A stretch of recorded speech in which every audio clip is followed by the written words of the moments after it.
Hello dear friends, this is Akash. कैसे हैं आप सब। आज हम एनसीईआरटी क्लास 10th का एक टॉपिक है नेशनलिज्म इन इंडिया, भारत में राष्ट्रवाद। आज हम इस टॉपिक को स्टार्ट करने वाले हैं। तो डियर फ्रेंड्स, इस टॉपिक के बारे में थोड़ा हम जानेंगे। टॉपिक में समझने की हम कोशिश करेंगे कि क्या है वर्ल्ड वॉर 1 के क्या इम्पैक्ट भारत पर रहे। इसके साथ साथ नॉन कोऑपरेशन मूवमेंट कैसे स्टार्ट हुआ, किन परिस्थितियों में नॉन कोऑपरेशन मूवमेंट आया, और फिर कैसे खिलाफत इशू आया, उसके बाद क्यों नॉन कोऑपरेशन मूवमेंट को कॉल ऑफ कर दिया गया या महात्मा गांधी ने बंद कर दिया, और उसके बाद फिर सिविल डिसोबीडियंस मूवमेंट यानी कि सविनय अवज्ञा आंदोलन की शुरुआत किन चरणों में होती है या किन कंडीशंस में होती है, हम उनको समझने की कोशिश करेंगे। और उससे पहले चैप्टर का थोड़ा सा मैं आपको ओवरव्यू दिखा दूं जिससे हम समझने की कोशिश करेंगे क्या हम इस चैप्टर में पढ़ेंगे। तो देखो यहाँ पर लिखा हुआ है नेशनलिज्म इन इंडिया, भारत में राष्ट्रवाद। आज हम इसको समझेंगे। अब इसके लिए जरूरी ये है कि थोड़ा इनकी पहले पिक्चर और डायग्राम को समझते हैं कि नेशनलिज्म इन इंडिया क्या है, इसको अभी आपको बता दूंगा। ठीक है, सबसे पहले इसी को हम समझते हैं कि नेशनलिज्म क्या है। तो नेशनलिज्म क्या है? The feeling of love and patriotism for our country is known as nationalism. अपने देश के प्रति राष्ट्र प्रेम की भावना ही क्या है? राष्ट्र भावना या फिर देश प्रेम की भावना यानी नेशनलिज्म। अब उस राष्ट्रवाद की भावना को कैसे लोगों के बीच में क्रिएट करना है, एक बड़ा मुद्दा था। और किसने क्रिएट किया, किस तरीके से ये चीज जनरेट हुई, उसको हम समझने की कोशिश करते हैं। तो थोड़ा इन पिक्चर्स पे आगे डायग्राम को समझने की कोशिश करते हैं। जैसे कि आपको ये पिक्चर दिख रही है, ये 6 अप्रैल 1919 की है, यानी कि यदि अब आप मास केयर जहां स्टार्ट होगा उससे ओनली 7 डेज पहले की है, जब महात्मा गांधी जी ने क्या है मूवमेंट स्टार्ट करने के लिए लोगों को प्रेरित किया या फिर उनका एक ग्रुप बनाया। उससे पहले की इंसिडेंट है 6 अप्रैल 1919 के। फिर यहाँ पर हम समझेंगे इस क्लास में कि फर्स्ट वर्ल्ड वॉर, उसके बाद खिलाफत issue and non cooperation issue क्या था, इसको हम समझने की कोशिश करेंगे। फिर इसके बाद जानने की कोशिश करेंगे कि Indian work in South Africa march through वर्कलेस नवंबर 1913 में जो महात्मा गांधी जी ने साउथ अफ्रीका में प्रोटेस्ट मूवमेंट किए थे, स्टार्टेड किए थे, उनके बारे में भी जानने की हम कोशिश करेंगे। फिर देन समझेंगे व्हाट इज रॉलेट एक्ट, कि रॉलेट एक्ट एक्चुअल में क्या है, और उसके बाद फिर जानने की कोशिश करेंगे अपन boycott of foreign cloth July 1922। Foreign cloth was seen as the symbol of western economic and cultural domination. फिर हम समझेंगे different strands within the movement. इतने कुछ पॉइंट्स हैं। अब हम आते हैं सीधे टॉपिक पर। नेशनलिज्म इन इंडिया, ये हमारा टॉपिक है और इसको हम समझने की कोशिश करते हैं। नेशनलिज्म इन इंडिया क्या है? जब वर्ल्ड वॉर 1 चल रहा था, in the starting of world war 1 from 1914 to 1918, world war किसके बीच में हुआ था? सेंट्रल पावर और एलिट पावर के बीच में।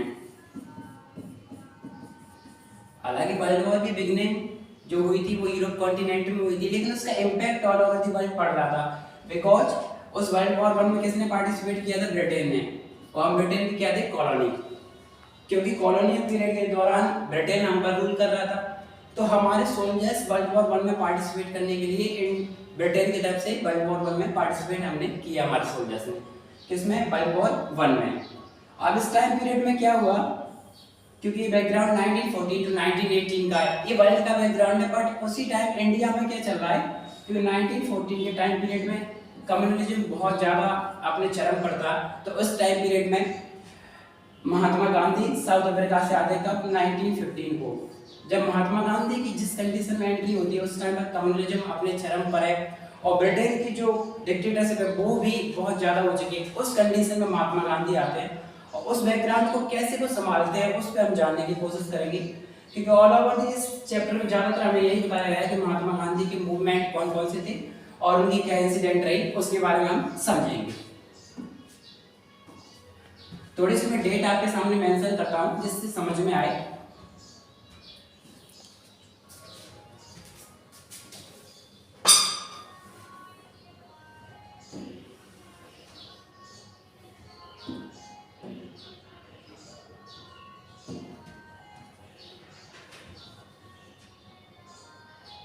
जैसे कि 1914 टू 1918 ये टाइम पीरियड था वर्ल्ड वॉर 1 का।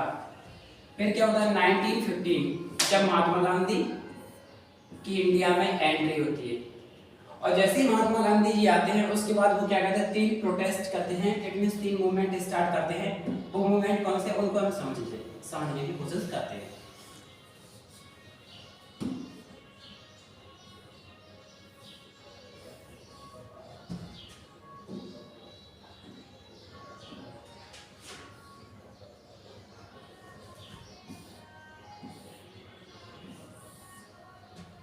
जैसे कि 1916,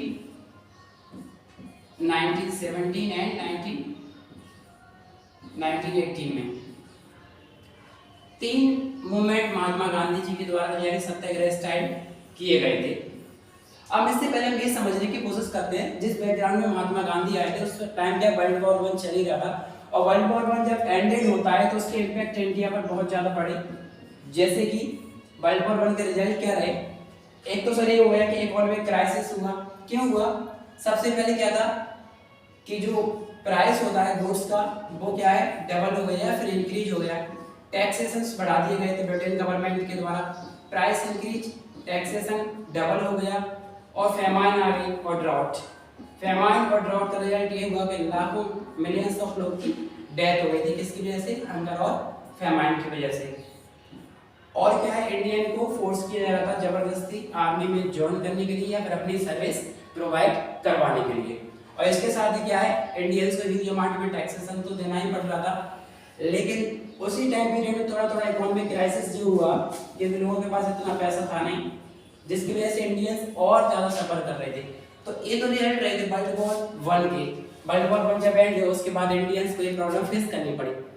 लेकिन जब महात्मा गांधी 1915 में आते हैं तो पहले वो वेट करते हैं 1 ईयर का, और गोपाल कृष्ण गोखले जी को अपना क्या है गुरु बनाते हैं। उसके बाद 1916 में पहली बार महात्मा गांधी जी के द्वारा क्या है एक सत्याग्रह स्टार्टेड किया गया था। सत्याग्रह का मीन्स क्या वर्ड है? The meaning of Satyagraha, it means the request to truth या ट्रुथ, सत्य के लिए आग्रह करना। क्योंकि महात्मा गांधी जी क्या बोलते थे कि I believe in faith in non violence, मैं वायलेंस में बिलीव नहीं करता हूँ, मैं नॉन वायलेंस में यानी अहिंसा में बिलीव करता हूँ, ना कि हिंसा में। अब ऐसा महात्मा गांधी जी ने बोला उसी टाइम पीरियड पर। लेकिन ये जो वर्ड्स बोले थे गांधी जी ने, या फिर कोई भी वर्ड कोई व्यक्ति बोलता है अकॉर्डिंग टू सिचुएशंस रहता है, और फिर जिस कंडीशन में उन्होंने बोला जब हम वीक थे तब उन्होंने बोला। जैसे कि फैक्ट मैं आपको दे रहा हूँ, 1915 में महात्मा गांधी जी आते हैं और यहाँ पर ये क्या बोल रहे हैं कि नॉन वायलेंस, ठीक है, अहिंसा। और वहीं 1942 में क्विट इंडिया मूवमेंट जब आता है तब गांधी जी क्या बोलते हैं, डू और डाई, करो या मरो। अब बैकग्राउंड यहाँ पर चेंज है क्योंकि यहाँ पर हम इंडिपेंडेंट के नजदीक है और इंडिया इतना स्ट्रॉन्ग है एज कम्पेयर टू 1915 की हम रिवॉल्ट कर सकते हैं, हम उसका विरोध कर सकते हैं ब्रिटेन का। इसलिए गांधी जी यहाँ पर बोलते हैं डू और डाई। और 1915 में नॉन वायलेंस, क्योंकि वहां पर इतनी स्ट्रॉन्ग सिचुएशन इंडियंस की थी नहीं। पर उसके बाद में 1916 में महात्मा गांधी जी क्या करते हैं, चंपारण में जाते हैं और चंपारण में जो किसान मूवमेंट था, पेजेंट्स मूवमेंट, उसमें पार्टिसिपेट करते हैं। कहाँ पर है? चंपारण, बिहार में 1960 में। तो फर्स्ट उनकी लाइफ का मूवमेंट है वो सक्सेसफुल रहा। यहाँ पर उन्होंने पूरे का पूरा नॉन वायलेंस तरीके से पूरे का पूरा डॉक्यूमेंटेशन किया और पूरी रिपोर्ट 8000 के समथिंग जो रिपोर्ट थी किसानों की, कि जो गरीब है जिनके पास पैसा नहीं है, जो कि टैक्सेशन पे नहीं कर सकते, उनकी रिपोर्ट बनाकर बेकायदा ब्रिटेन को या ब्रिटिश ऑफिसर को दिया। तो वो भी इस चीज से खुश हुए क्योंकि प्रोटेस्ट की बजाय उन्होंने ऑथेंटिक वे में फॉर्मल तरीके से उस चीज को उनके सामने रखा। तो अंग्रेजों ने भी इस चीज को एक्सेप्ट किया। फिर 1917-18 में कॉटन मिल अहमदाबाद में, यहाँ पर भी गांधी जी ने क्या है, जो तीन कटिया सिस्टम था क्रॉप का गेहूं कॉर्न था, उसमें भी तीन कटिया सिस्टम पर भी रोक लगाई अंग्रेजों ने, जिसमें टैक्सेशन का अमाउंट बढ़ा दिया गया था। तो उसके लिए भी कॉटन मिल के लोगों से जो बोनस था प्लेग का उसको देने के लिए रिक्वेस्ट की। और 1918 में कहा जाता है खेड़ा में, खेड़ा डिस्ट्रिक्ट कहाँ है? गुजरात में। इन 3 जगह महात्मा गांधी प्रोटेस्ट करते हैं और तीनों जगह ही गांधी जी सक्सेसफुल रहते हैं। उसके बाद में आगे की जर्नी महात्मा गांधी जी की स्टार्ट होती है।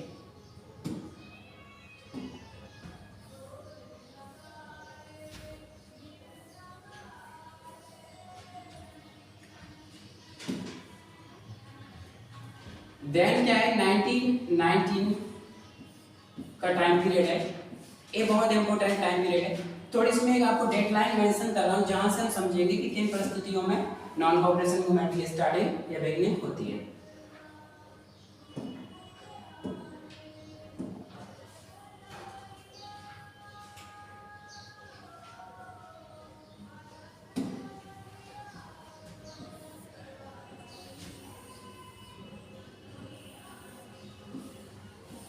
समझने की कोशिश करते हैं। जैसे हमारे लिए फ्रस्ट्रेशन का इशू क्या था, सबसे पहले उसको हम समझते हैं।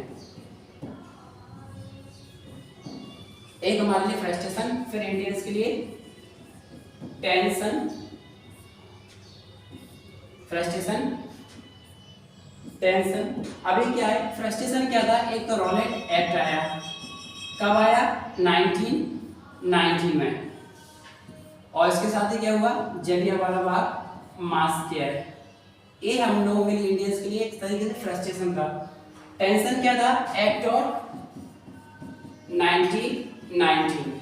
एक्ट ऑफ 1919 में क्या डायनार्की सिस्टम था, प्रांत में द्वैत शासन, जिससे क्या हुआ कुछ रिजर्व, जैसे कि रिजर्व और प्रोटेक्टेड, यानी कि स्टेट के इशू अलग थे और रिजर्व जो कि सेंट्रल गवर्नमेंट ने लगे वो अलग थे। अलग अलग काम उन्होंने डिवाइड कर लिए, और स्पेशल जो जिनमें ज़्यादा से ज़्यादा टैक्सेशन वगैरह या ऐसी चीज़ जो बहुत ज़्यादा इंपॉर्टेंट थी वो किसने ली, ब्रिटेन वालों ने।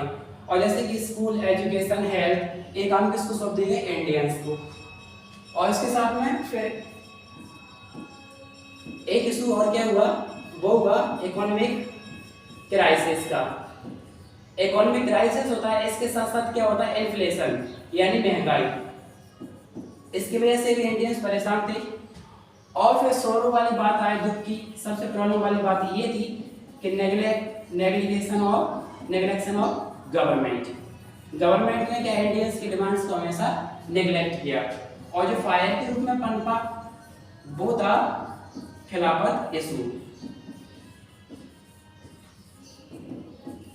इन इशूज की इन कंडीशंस में किस तरीके से इंडियंस सामना करते हैं उस बात को समझते हैं। ये इशू है, जैसे कि जलियांवाला मास्केयर क्या होता है और रॉलेट एक्ट, इनको हम समझते हैं। रॉलेट एक्ट ऑफ 1919 के अकॉर्डिंग ये था कि इम्प्रिजनमेंट दी जाएगी, यानी पनिशमेंट मिलेगी किसके आधार पर, सस्पेक्शन के आधार पर, यानी सस्पेक्ट।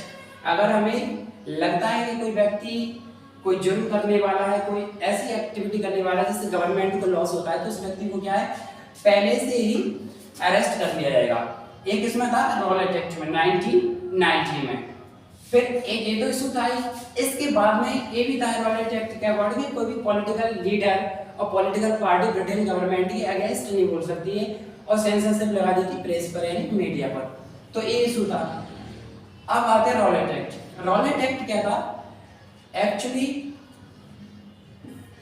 पंजाब में एक सिटी है अमृतसर पंजाब, वहां पर गोल्डन टेम्पल है, वहां पर लोगों की भीड़ इकट्ठी हुई थी, गैदर हुई थी, कब 13 अप्रैल 1919 को।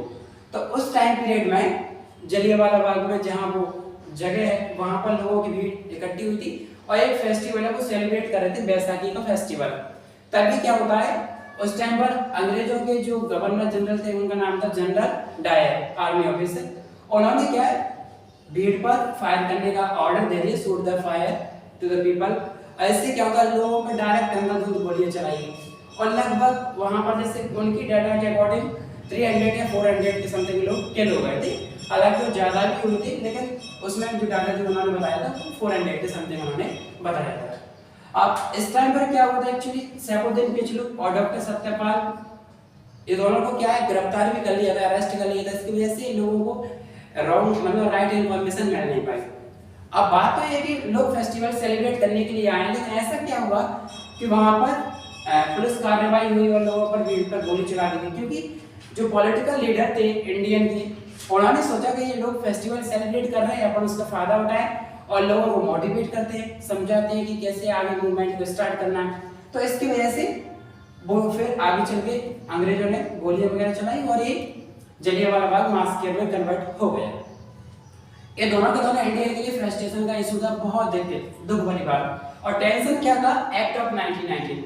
एक्चुअली इसमें डायआर्की सिस्टम आ गया था फ्रेंड्स। डायआर्की सिस्टम क्या है? द्वैत शासन, कि भैया स्टेट के यानी सेंट्रल के इश्यूज अलग होंगे और स्टेट के इश्यूज अलग होंगे, यानी अपने अपने कार्य को डिवाइड किया गया।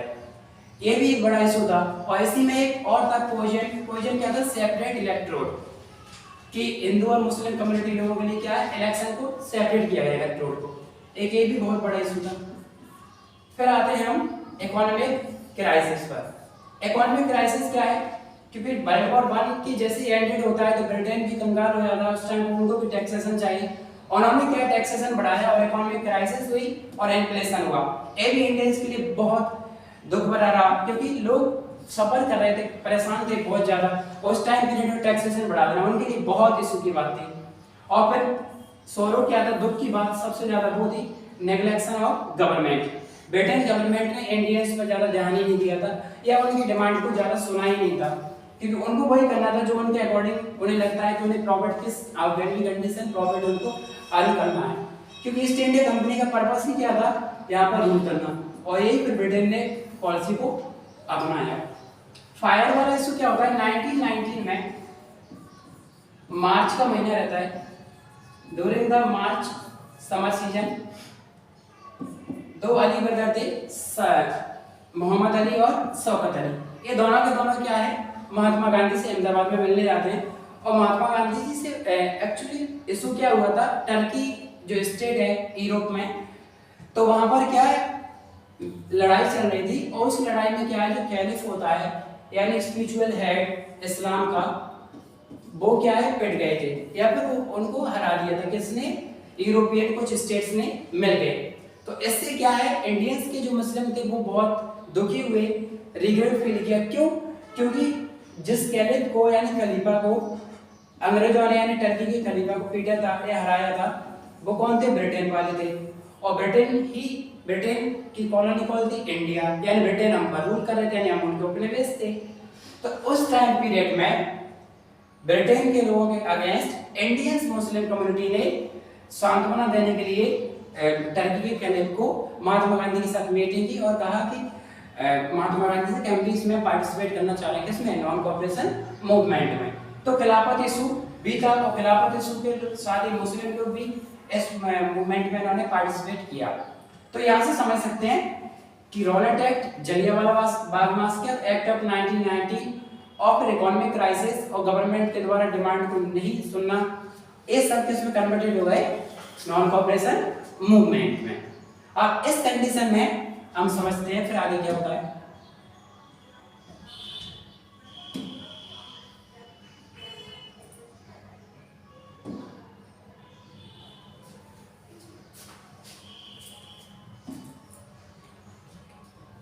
नाइनटीन 1920 में बिगनिंग हो जाती है किसकी? नॉन कॉपरेशन मूवमेंट की। अब बिगनिंग क्यों हुई? कंडीशंस मैंने बता दी है। Rowlatt act of 1919, Jallianwala Bagh Bhaskar, economic crisis and inflation and neglection of government and खिलाफत। इतने सारे फैक्टर्स हुए जिसके बाद ये धीरे धीरे किस में कन्वर्टेड हो गया? Rowlatt and non cooperation movement में। एक्चुअली महात्मा गांधी ने क्या है? इस पे पूरी बिल्ड दिया, एक रिपोर्ट दी ब्रिटेन गवर्नमेंट को और कहा कि हम we the people of India are suffering from some economic crisis and issues, but Britain government ने उनकी बात पर ध्यान नहीं दिया। तो महात्मा गांधी बोले ठीक है, फिर अपना अपना काम तो करते ही हैं। तो नॉन कॉपरेशन मूवमेंट की बिगिनिंग होती है। और नॉन कॉपरेशन मूवमेंट में कौन कौन पार्टिसिपेट करता है? Middle class, it means literate persons like teacher, doctor, students, lawyer वगैरह, और इसी के साथ साथ पीजेंट्स यानी किसान लोग। ठीक। और कौन थे सर? Tribal people. कहाँ के? जैसे कि आंध्र प्रदेश में ट्राइबल पीपल, यानी कि ट्राइबल के फकीर लोग कौन थे? अल्लूरी सीताराम राजू। और इसके साथ ही टी प्लांटेशन यानी कि प्लांटेशन वर्कर्स, ये कहाँ के थे? आसाम के। इन लोगों ने भी इसमें पार्टिसिपेट किया, ट्राइबल पीपल ने भी पार्टिसिपेट किया। मिडिल क्लास में कौन थे? डॉक्टर, टीचर और लॉयर, इन लोगों ने इसमें पार्टिसिपेट किया। यहाँ कौन थे? फार्मर। और ह्यूज अमाउंट में लोगों ने यहाँ पर पार्टिसिपेट किया। जैसे कि 1905 में जो मूवमेंट हुआ था उसमें इतना अमाउंट में लोगों ने पार्टिसिपेट नहीं किया जितना कि यहाँ पर इन लोगों ने किया। उसके बाद में इसी के इन कारण के कारण रीजंस के बाद क्या होता है 1922 में, अब एक्चुअली स्लो डाउन होने की प्रोसेस क्या थी वो थोड़ा समझते हैं। और इस मूवमेंट में क्या पहली बार हिंदू मुस्लिम एक साथ फिर से आए थे और इसमें बहुत अच्छे तरीके से इन्होंने विरोध ब्रिटेन का किया। अब इसके स्लो डाउन के रीजन क्या थे? बहुत सिंपल 3 रीजन दे रहा हूँ। एक था खादी वाला इशू, खादी का कपड़ा काफी महंगा था तो बाइकआउट करना बड़ा मुश्किल हुआ है क्योंकि इंडियंस वैसे ही इकोनॉमिक क्राइसिस से सफर कर रहे हैं। और प्रॉब्लम एक और क्या थी? एजुकेशन वाली। Actually doctor, teacher, lawyer, students अगर पूरे के पूरे प्रोटेस्ट या धरने पर बैठ जाएंगे तो आगे जो कॉन्स्टिट्यूशन डेवलपमेंट की बात चली थी उसकी प्रोसेस में और इशू होगा, तो ये भी एक इशू रहा। और क्या था? वॉयलेंस, क्योंकि काफी जगह पर क्या है मूवमेंट धीरे धीरे वॉयलेंस में कन्वर्ट हो गया। और गांधी जी ने क्या बोला था? नॉन वॉयलेंस, लेकिन ये किसमें कन्वर्ट हो गया था? वॉयलेंस में।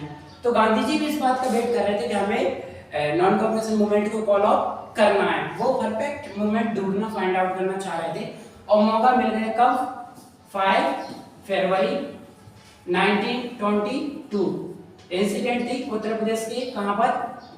चौरी चौरा पुलिस स्टेशन की, जहां पर ये इंसिडेंट हुई। और यहाँ पर क्या होता है 22 जो पुलिस वाले थे उनको क्या है लोग जिंदा जलाए, जो मॉब होती है वो जिंदा जला देती है।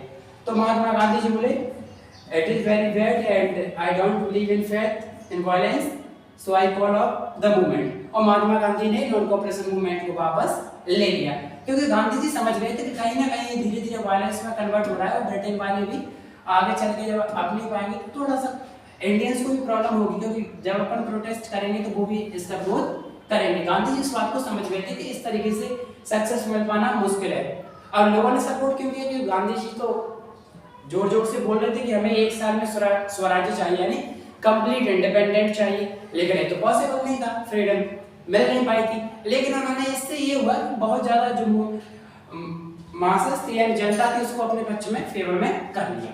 यहाँ से एक फैक्ट मैं आपको बताता हूँ, जैसे नॉन कॉपरेशन मूवमेंट है और सिविल डिसोबीडियंस मूवमेंट है। सिविल डिसोबीडियंस मूवमेंट 1930 के बनी और एक अब तक 1920। इन मूवमेंट्स में डिफरेंस ये था कि जो बिजनेसमैन के क्लास थे उन लोगों ने इसमें पार्टिसिपेट यानी कि नॉन कॉपरेशन मूवमेंट में नहीं किया, लेकिन सिविल डिसोबीडियंस में किया। ऐसा क्यों था? और यहाँ पर मुस्लिम कम्युनिटी ने बहुत ज्यादा सपोर्ट किया था नॉन कॉपरेशन मूवमेंट में, लेकिन सिविल डिसोबीडियंस में नहीं किया। एक्चुअली बिजनेस क्लास को कोई इससे मतलब नहीं था कि आप लड़ाई लड़ रहे हैं या नहीं इतना, क्योंकि उनका क्या था जो ट्रेडिंग का काम था वो चल रहा था। लेकिन जब हम जानते हैं 1929 this was the date in the very important date in the world history, the time period of great economic depression या ग्रेट इकोनॉमिक क्राइसिस, जहां पर वर्ल्ड की लगभग सब पावर क्या है अमेरिका, यूरोप, ब्रिटेन सब इकोनॉमिक क्राइसिस को फेस कर रही थी। उसी टाइम पीरियड में क्या है इंडियंस के जो ट्रेडर्स थे उन पर भी क्या बिजनेसमैन लोगों पर टैक्सेशन बढ़ा दिया और ह्यूज अमाउंट में टैक्सेशन लगाया, तो उनको लगा कि कहीं ना कहीं ये हमारे नेगेटिव इफेक्ट हो सकता है। इसलिए नॉन कॉपरेशन मूवमेंट को बिजनेस क्लास ने सपोर्ट नहीं किया, बट सिविल डिसोबीडियंस को यानी कि समय अभिज्ञ आंदोलन को बिजनेस क्लास ने सपोर्ट किया, क्योंकि वो चाह रहे थे कि टैक्सेशन को जैसे इंडियंस कम सपोर्ट करेंगे वो भी इनडायरेक्टली, जिससे क्या होगा कि वो प्रॉफिट अर्न अपना कर सके। ये तो सिविल डिसोबीडियंस मूवमेंट की स्टोरी थी और नॉन कॉपरेशन मूवमेंट की स्टोरी थी। और इसके बाद क्या था कि जैसे महात्मा गांधी जी ने नॉन कॉपरेशन मूवमेंट को फॉलो अप कर दिया था 1922 में। सिविल डिसोबीडियंस की प्रस्तुति में आया जब लॉर्ड इरविन और गांधी जी के बीच में एक पैक्ट होता है 1929 में, जहां डोमिनियन स्टेट का एक दर्जा इंडियन को मिल जाता है, लेकिन उसके बाद भी इंडियंस उस बात के लिए राजी नहीं होती हैं। और फिर धीरे धीरे राउंड टेबल कॉन्फ्रेंस जो कि सेकंड राउंड टेबल कॉन्फ्रेंस होती है उसमें क्या है गांधी जी पार्टिसिपेट करते हैं। इसके साथ कौन जाते हैं उनके साथ? बाबा Saheb Ambedkar ji. Second round table conference में गांधी जी और बाबा साहब अम्बेडकर दोनों जाते हैं। हालांकि इसका राउंड टेबल कॉन्फ्रेंस का कोई रिजल्ट निकलता नहीं, गांधी जी वापस आ जाते खाली हाथ पर आगे का कुछ इशू है वो हम आगे डिस्कस करेंगे। आज हम थोड़ा सा ओवरव्यू था जिसको समझे थे कि नॉन कॉर्पोरेशन मूवमेंट किन परिस्थितियों में स्टार्ट हुआ था और सिविल डिसोबीडियंस में बिजनेस क्लास ने पार्टिसिपेट क्यों नहीं किया। एक थोड़ी सी चर्चा थी, आगे बढ़ते हैं। Thanks for watching.